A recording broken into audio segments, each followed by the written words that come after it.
जीवमजीवम दब्बम जिनवर बसहीण जीर्णे डिठम देविंद बिंद बंदम वंदे तम सबदा सिरसा। जय बोलो पंच परमेश्वरी भगवान की जय।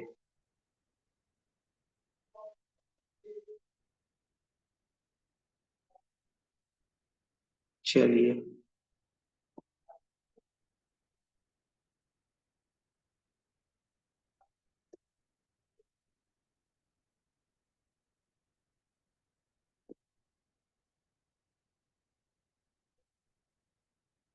कहाँ तक हो गया था?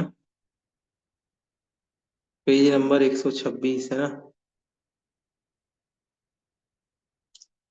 यहाँ तक हमारा हो गया था पिछली कक्षा में, जब हम लोग देख रहे थे कि महाराज भरत अपना नाम लिखने के लिए वृषभाचल पर्वत पर पहुंच चुके हैं, विजयार्थ पर्वत पर, और अपना नाम लिख रहे हैं। आवाज आ रही है आप लोग को? चलिए, ठीक है। तो उन्होंने क्या नाम में लिखा, वो यहाँ पे हम सब ने देखा कि उन्होंने नाम में लिखा कि मैं भगवान ऋषभ देव का पुत्र हूँ, नाभिराज जी का पौत्र हूँ और चक्रवर्ती हूँ। ये सब प्रशस्ति उन्होंने, जैसी पूरी प्रशस्ति लिखते हैं वैसे उन्होंने प्रशस्ति अपने बारे में पूरी लिखी, और जैसे ही उन्होंने प्रशस्ति पर्वत पर नाम स्थापित किया, इस प्रकार चक्रवर्ती ने अपनी प्रशस्ति स्वयं अक्षरों के द्वारा लिखी। जिस समय चक्रवर्ती उक्त प्रशस्ति लिख रहे थे, उस समय देव लोग उन पर फूलों की वर्षा कर रहे थे। वो प्रशस्ति लिख रहे हैं, देव लोग ऊपर से फूलों की वर्षा कर रहे हैं, जोर जोर से नगाड़े बज रहे हैं, सैकड़ों लोग जय जय जय इस प्रकार के शब्द उच्चारित कर रहे हैं। चंद्रमा के मंडल का जो काला काला चिन्ह दिखाई देता है वह उसका चिन्ह नहीं है, किंतु भरत के नाम के अक्षरों की पंक्ति ही है। चंद्रमा में जो हल्का हल्का सा कलंक दिखाई देता है, वो कलंक कुछ और नहीं है, वो भरत चक्रवर्ती का लिखा हुआ नाम है। ऐसा अतिशयोक्ति अलंकार के रूप में कह रहे हैं। ठीक है। और इस तरीके से भगवान के पुत्र राजा भरत ने वृषभाचल पर्वत पर अपना नाम लिखा, और दिग्विजय करने से 6 खंडों का भरत उपभोग करने योग्य क्षेत्र था, और देवलोक साक्षी थे। ऐसी उनकी चारों ओर जय जय जयकार होने लगी। अब थोड़ा सा और आगे चलते हैं, फिर क्या हुआ। जैसे ही उन्होंने नाम लिख लिया वहां पे, फिर गंगा देवी ने चक्रवर्ती भरत को पूर्व दिशा की ओर मुख कर सिंहासन पर बैठाया, और फिर सुखकारी शीतल तथा चंद्रमा की किरणों की हंसी करने वाला गंगा के जल से उसका अभिषेक किया। अभी इसके पहले सिंधु देवी ने अभिषेक किया था, अब गंगा देवी अभिषेक कर रही हैं। और अभिषेक के साथ साथ मंगल गीत, आशीर्वाद वचन आदि तुरही आदि बज रहे हैं। ऐसे भरत को वस्त्राभूषण आदि भी प्रदान किए। फिर उसके बाद जो इंद्रधनुष सहित सुमेरु पर्वत के शिखर के समान जान पड़ता था, ऐसा एक सिंहासन गंगा देवी ने दिया, एक सिंहासन सिंधु देवी ने दिया था। तो ये बात याद रखना आप लोग कि गंगा देवी ने भी इन्हें सिंहासन भेंट में दिया, और आशीर्वाद दिया कि आप सदा ही यूं ही बढ़ते रहें, आपका साम्राज्य चिरंजीवी हो। ऐसा सब उन्होंने भाव रखा। इसके बाद आगे आगे और चर्चाएं चलेंगी। महाराज भरत अब वापस लौट रहे हैं, वहां के वन के भीलों की स्त्रियों के केशों के समूह को उड़ाता हुआ नृत्य करते हुए। ये सारी बातें यहाँ लिखी हुई हैं। इस प्रकार उत्तर भारत के क्षेत्र की समस्त पृथ्वियों को बस कर विजयी महाराज भरत फिर से विजयार्ध पर्वत की ऊंचाई में आ पहुंचे। वहां पर उन्होंने सेना को ठहराकर सेनापति के लिए आज्ञा दी कि गुफा का द्वार उखाड़कर शीघ्र ही पूर्व खंड की विजय प्राप्त करो। जब तक सेनापति मिलिच्छ राजाओं को जीतकर वापस आया, तब तक सुखपूर्वक रहते हुए महाराज भरत के 6 महीने वहीं पर बीत गए। विजयार्ध पर्वत की दक्षिण तथा उत्तर श्रेणी पर निवास करने वाले वे ज्यादा लोग अपने अपने स्वामियों के साथ महाराज भरत के दर्शन करने के लिए आए। ठीक है। उन राजाओं में कौन थे? उन राजाओं में दो नाम इंपॉर्टेंट थे, नमी और बीनमी। ये दो नाम इंपॉर्टेंट है, वो याद रखिएगा। ये विजयार्थ पर्वत पर रहने वाले दो राजा हैं और इन्होंने आकर के भरत को नमस्कार किया और नमस्कार ही नहीं किया, इन्होंने अपनी कन्या का विवाह भी भरत के साथ किया और कन्या का नाम भी यहाँ पे दिया है। श्रीमान भरत ने राजा नमी की बहन, याद रखना नमी और बेनमी में से किसकी बहन थी, तो नमी की बहन थी। नमी की बहन सुभद्रा नाम की उत्तम कन्या के साथ विद्याधरों के युग मंगलाचार पूर्वक उन्होंने विवाह किया और समस्त मिलेच्छ राजाओं की सेना को भी जीत लिया। सेनापति ने, जिसने अपना कार्य पूर्ण किया है, ऐसे सेनापति का सम्मान कर और आए हुए मिलेच्छ राजाओं को विदा कर सम्राट भरतेश्वर दक्षिण की पृथ्वी की ओर आने के लिए तैयार हुए। चक्र रत्न जिसके आगे आगे चल रहा है, ऐसी भरत की सेना ने पहले से ही उखाड़ी हुई कांडक प्रभात नाम की गुफा में प्रवेश किया। अब किस गुफा में प्रवेश किया ये भी याद रखना कि नाम लिखने के बाद विजय, नाम लिखने के बाद किस गुफा में प्रवेश किया, कांडक प्रभात नाम की गुफा में हमने प्रवेश किया। उस सेना ने गंगा नदी के दोनों किनारों पर बड़ी बड़ी गलियों में से सेनापति द्वारा जिसका पहले ही खोल दिया गया है द्वार, ऐसे उस गुफा को पार किया। सेना के द्वारा छोड़ी हुई वह गुफा ऐसी जान पड़ती थी मानो चिरकाल से उच्छ्वास ही ले रही हो, उच्छ्वास मतलब सांस। वह सेना भी गुफा के रोध से निकलकर ऐसी मालूम होती थी मानो फिर से जीवित हो गई हो। वहां नाट्यमाल, अब ये नाम भी याद रखिएगा, वहां नाट्यमाल नाम के देव ने दक्षिण गुफा के द्वार पर पूर्ण कलश आदि मंगल द्रव्य रखकर तथा रत्नों से अर्घ देकर महाराज भरत की आगवानी की, सामने आकर सत्कार किया था। भरत महाराज ने अनेक प्रकार की स्तुति करने वाले उस नाट्यमाल नाम के श्रेष्ठ देव का सत्कार कर उसे अपने स्थान पर जाने के लिए विदा कर दिया, जिनमें नमी और बीनमी मुख्य हैं। ऐसे विद्याधरों सहित तथा विजयार्थ पर्वत की गुफा के भीतरी अंधकार को दूर हटाकर सूर्य के समान किरणों के समूह से दिशाओं को प्रकाशित करता हुआ वह निधियों का अधिपति चक्रवर्ती समस्त जीवलोक को आनंद करता हुआ उदित हुआ। गुफा के बाहर निकल रहे हैं और गुफा के बाहर निकल के और आगे बढ़ रहे हैं। देवदारू के कोमल पत्तों के संपुट भेदन करने वाला तथा गंगा नदी के जल के बूंदों को बार बार हिलाता हुआ विजयार पर्वत के किनारे के अंत भाग से आता हुआ वायु गर्मी से उत्पन्न हुए महाराज भरत के पसीनों को दूर कर रहा था। विजयी भरत ने चिलात और आनर्त, ये दो राजा थे जो बिलिचखंड के राजा थे जिनका नाम पहले आया था, जिनने पहले देव आदि भेजे थे लड़ने के लिए। दोनों मिलिच्छ राजाओं को जीतकर हिमवान पर्वत के स्वामी हिमवान देव को कुछ ही समय में जीता। हिमवान देव को भी जीत लिया हिमवान पर्वत के स्वामी ने। गंगा सिंधु नाम की दोनों देवियों से प्रणाम कराकर उनके लिए दो दिव्य भद्रासन क्या दिए थे, बैठने के लिए सिंहासन दिए थे।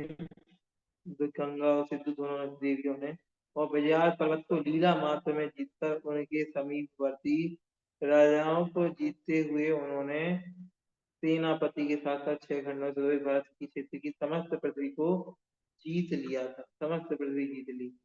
ठीक है, मतलब अब राजा भरत और नहीं जीतेंगे, बस इतना ही काफी है उनका जीतना, उन्होंने बहुत कुछ जीत लिया है।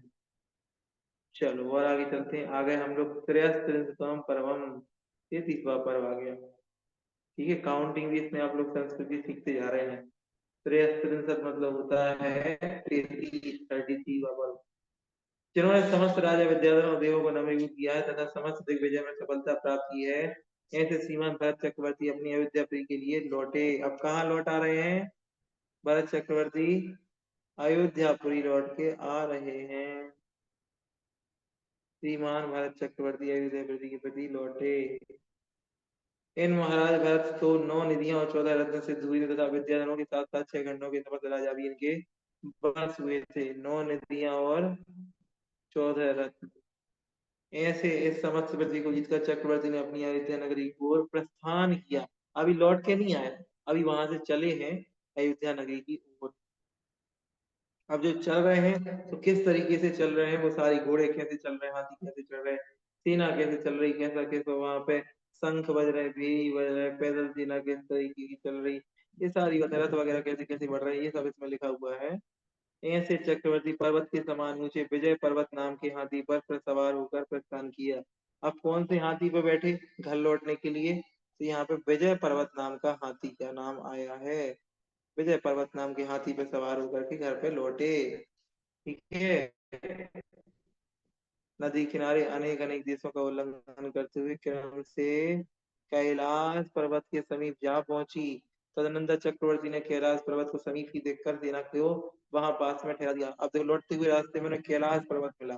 कैलाश पर्वत जैसे ही मिला तो उन्होंने पूरी सेना को वहीं रोक दिया, क्योंकि कैलाश पर्वत पर कोई महापुरुष विराजमान थे। कौन थे वो महापुरुष, बताओ जरा लिख के कोई टाइप करके। ठीक है।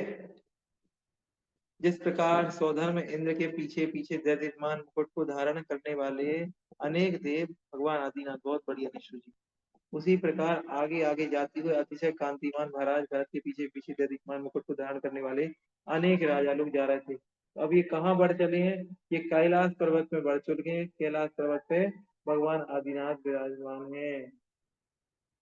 अब यहाँ पे जो कैलाश पर्वत पर एंटर कर रहे हैं, तो कैलाश पर्वत कैसा है, इसकी सुंदरता का यहाँ पे पूरा वर्णन है। आप देख रहे होंगे सारा का सारा यहाँ कैलाश पर्वत का वर्णन है, कैलाश पर्वत की सुंदरता का वर्णन यहाँ पे पूरा दिया हुआ है। ये सारा आप लोग देख लीजिएगा, कैलाश पर्वत में क्या क्या सुंदरता है आप लोग पढ़ लीजिएगा।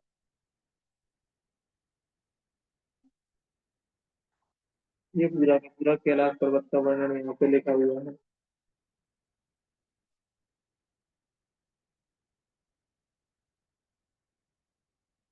ये सारा का सारा यहाँ कैलाश पर्वत का और आगे वर्णन है, देख लीजिएगा। अब यहाँ पे एक लाइन और आई है, सार्थक नाम के धारण करने वाले अष्टापद नाम के जीव से सेवित हुआ यह पर्वत आपके चढ़ाने वाले अष्टपद नाम को प्राप्त होगा। ये लाइन भी थोड़ा देख लीजिए, ये क्या है।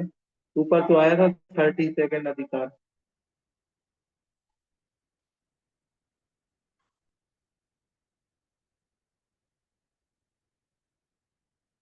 ये सारी चर्चा यहाँ पे लिखी, सब पूरा का पूरा विस्तार लिखा हुआ है।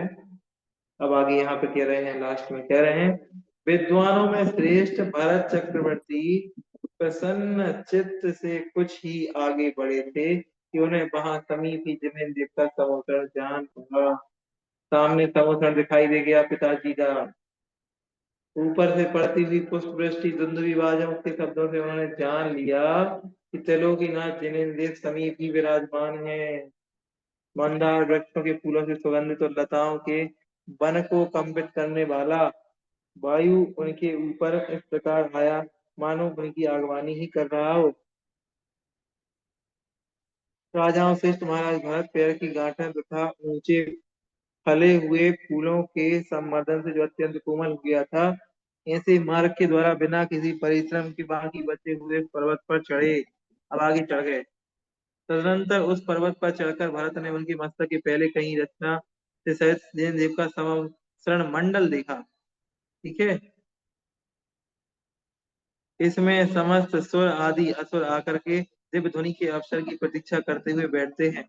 इसलिए जानकर गणधारी देवों इसको समर्थन ऐसा नाम सार्थक किया है। समर्थन नाम क्यों पड़ा, यहाँ पे लिखा है, ये आप लोग लिख लीजिएगा, पेज नंबर है 137। समर्थन का समर्थन नाम क्यों पड़ा, हो सकता है ये प्रश्न आपसे पूछ ले यहाँ पे, तो आप लोग इसको लिख लीजिएगा। महाराज भरत जो अपने प्रकाश से अखंड मंडल वाले थे, इंद्रधनुष की रेखा को प्रकट कर रहा, ऐसे धूली साल के समीप पहुंचे। अब एक एक करके भूमियों में पहुंचेंगे। समोसण की सबसे पहले धूली साल भूमि में पहुंचे।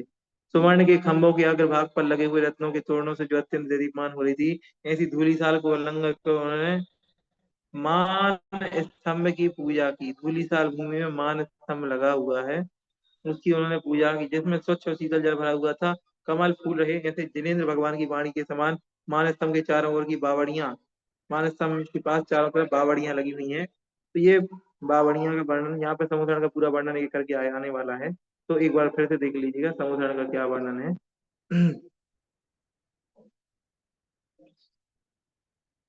कुछ और आगे चलकर उन्होंने जल से भरी हुई परीखा देखी। ठीक, यह वह परीक्षा सज्जन पुरुषों की चित्त की वृत्ति को स्वच्छ और गंभीर करने वाली थी। तदनंतर जो अनेक प्रकार के फूलों से लताओं से व्याप्त हो रहा था, और जो फूलों से आसव रूपी रस से मत्त होकर फिरते हुए वनों को व्याप्त करता था, ऐसा लता वन देखा। अब कौन सा वन आ गया अगला? लता वन। एक एक करके वनों के नाम लिखे हैं, आप लोग देख लीजिएगा। ठीक है, वहां से कुछ आगे चल करके क्या देखा उन्होंने? कुछ और देखा, या क्या लिखा है? वहां से कुछ आगे चलकर उन्होंने पहला कोट देखा। अब पहला कोट देखा। ठीक है। अब वहां पे उन्होंने 8 मंगल द्रव्य देखे, गोपुर द्वार के समीप 8 मंगल द्रव्य देखे।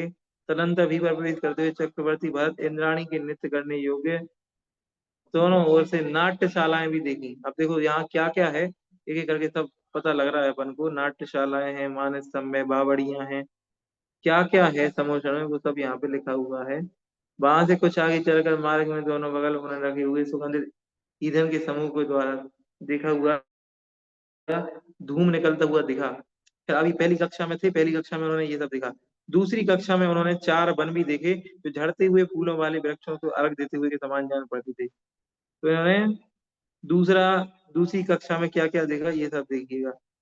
ठीक है। फिर आगे इसी तरह जो है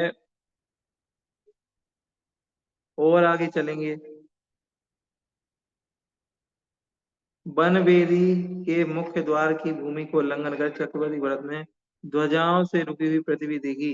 वह पृथ्वी उस समय ऐसी मालूम होती थी मानो ध्वजाओं के वस्त्रों द्वारा उन्हें बुला रही हो। अब ये ध्वजा भूमि में पहुंच गए,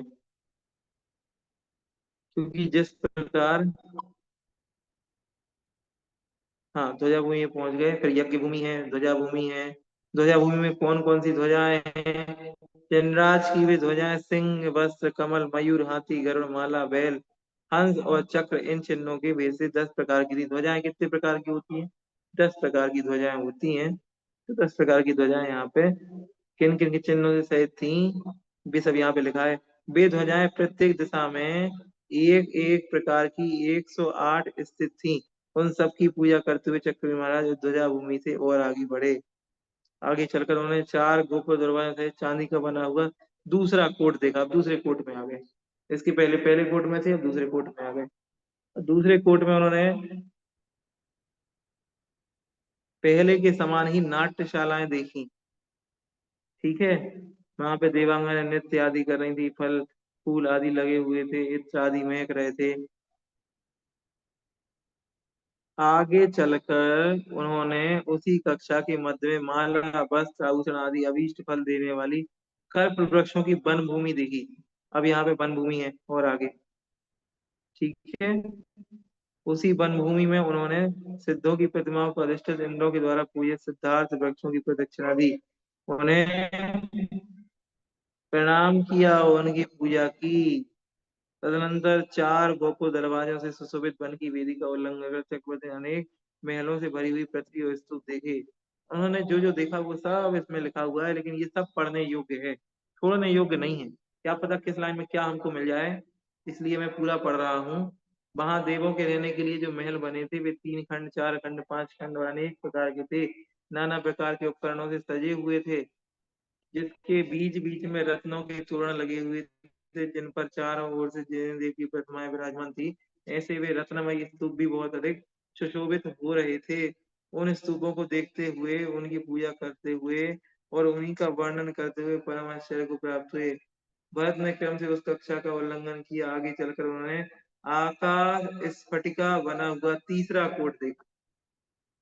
ठीक, वह कोट ऐसा जान पड़ता था मानो जिनेंद्रिय की समीपता के कारण उसे शुद्धि ही प्राप्त हुई हो। वहां महाद्वारपाल के रूप में खड़े हुए कल्पवासी देवों से आदर सहित आज्ञा लेकर भगवान की सभा में पहुंचे। किससे किससे एंट्री पे कौन से देव खड़े थे? कल्पवासी देव खड़े थे। उनसे उन्होंने परमिशन ली, मे आई कम इन। मैं अंदर आ सकता हूँ? भरत ने तो उनको बाकायदा एंट्री मिली और वहां से उन्होंने चारों ओर से एक लंबा चौड़ा गोल और अपने भीतर समस्त जगत को स्थान देने वाला श्री मंडप देखा। यहाँ भगवान विराजमान होते हैं श्री मंडप में। 3 कोट है। 3 कोट के बाद उन्होंने आगे चल करके श्री मंडप देखा। उसी श्री मंडप के मध्य में उन्होंने जिन भगवान के चरणों के दर्शन करने से उत्पन्न हुई प्रीति से जिनके नेत्र प्रफुल्लित हो रहे थे, ऐसे क्रम से बैठे हुए उज्जवल ज्ञान के धारी मुनि, कल्पवासी देवी देवी आरिका सहित रानी आदि स्त्रियां, ज्योतिषी, व्यंतर, भवनवासी देवों की देवियां, भवनवासी क्या क्या कौन कौन बैठा हुआ था वहां पे, ये सब यहाँ पे लिखा हुआ है। मनुष्य पशु ऐसे 12 संघ देखे और इन्हीं को देखते हुए महाराज भरत ने 3 कटनीदार पीठ की प्रथम कटनी का आश्रय लेकर उसकी प्रदक्षिणा दी। प्रथम कटनी पर चक्रवर्ती जिन्हें यक्षों के इंद्रों ने अपने मस्तक पर धारण किया था और जो सूर्य के बिंब के अनुकरण कर रहे थे, ऐसे 4 नेताओं के 4 धर्म चक्रों की प्रसन्नता के साथ पूजा की। दूसरी कटनी, वहां पे 8 महाध्वजाएं थी। फिर तदनंतर विद्वान चक्रवर्ती ने जिस पर शोभा युक्त गंधकुटी स्थित की थी, ऐसी 3 कटनी, ठीक है, अपन देखते हैं ना 3 कटनी बनी होती है ऐसी। तो सबसे ऊपर की तीसरी कटनी पर जगत गुरु भगवान वैष्णव देव को देखा। उस गंधकुटी के भीतर जो रत्नों की बनावट से बहुत ही सुंदर और मेरू पर्वत के शिखर के समान ऊंचे सिंहासन बैठे हुए थे, जिनका शरीर बड़ा, जिन पर 3 छत्र छाया कर रहे थे, परंतु जो स्वयं छाया रहे थे पापों को नष्ट करने वाले थे, जिन्होंने अपने प्रभा मंडल से मनुष्य देव और धरणेन्द्र सभी के समूह को व्याप्त कर लिया था, जो अशोक वृक्ष के चिन्ह के समान ऐसे जान पड़ रहे थे मानो अपने चरणों का आश्रय लेने वाले जीवों का शोक दूर करने के लिए अपनी शक्ति प्रकट कर रहे हो। ऐसे भगवान को उन्होंने वहां पे देखा। ठीक है।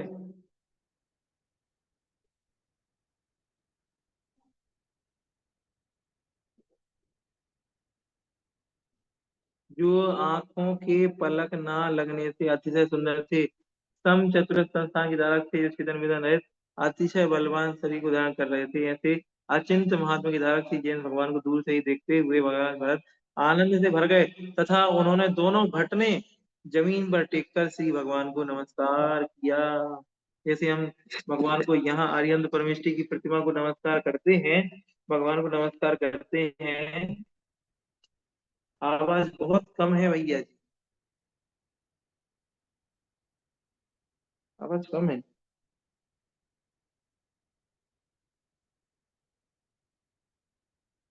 दूर से ही नम्र होने के कारण जिसका मुकुट कुछ कुछ हिल रहा है और मणिमय कुंडल चंचल हो रहे हैं,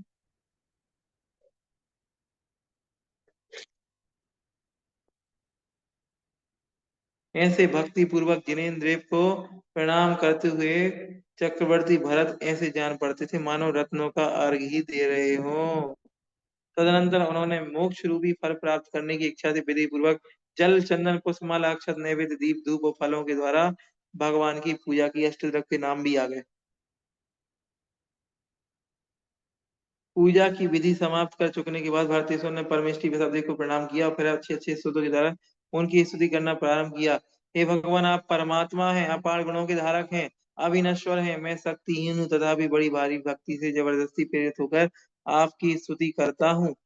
हे देव, जो गणधर देवों के द्वारा भी गम नहीं है, ऐसे कहा तो आपके अनंत गुण और कहा मुझसरी का मंद पुरुष, तथापि आपके गुणों के अधीन रहने वाली भक्ति से प्रेरित होकर आपकी स्तुति करने का प्रयत्न करता हूँ। हे भगवान, आपके विषय में की हुई थोड़ी भक्ति भी बहुत भारी फल देने के लिए समर्थ है।